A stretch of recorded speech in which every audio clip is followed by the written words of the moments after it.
पुणे स्वारगेटमध्ये घडलेली घटना फक्त संतापजनक नाही तर चक्रावून टाकणारी आहे। पुण्यामध्ये गेली अनेक वर्ष मी वावरते।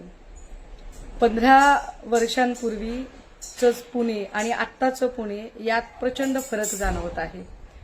10-12 वर्षापूर्वी जर पुण्याच्या शिवाजीनगर बसस्टँडवर आम्ही उतरलो आणि रिक्षा करायची ठरवली, रात्री अपरात्री जरी रिक्षा घेतली तर शिवाजीनगर पोलीस चौकीचे पोलीस यायचे आणि रिक्षाचा नंबर नोंदवून घ्यायचे। आपण सुरक्षितपणे घरी पोहोचू ही महिलांना हमी होती। मात्र ते वातावरण हळूहळू बदलत चाललंय। पुण्यातली कायदे सुव्यवस्थेची पकड अत्यंत सैल होत चाललेली आहे। पोलिसांचा धाक नावाची गोष्ट तर आता काही उरलेलीच नाहीये।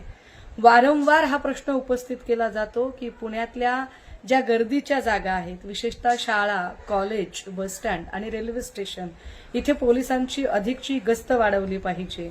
मात्र ते होताना दिसत नाहीये। आजची घटना फक्त गंभीर नाही तर पुण्याच्या संस्कृतीला न शोभणारी आहे।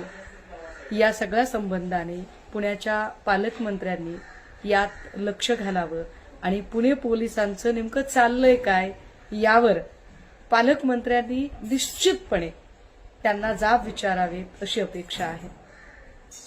पढ़ते रहिए fight against criminal daily newspaper.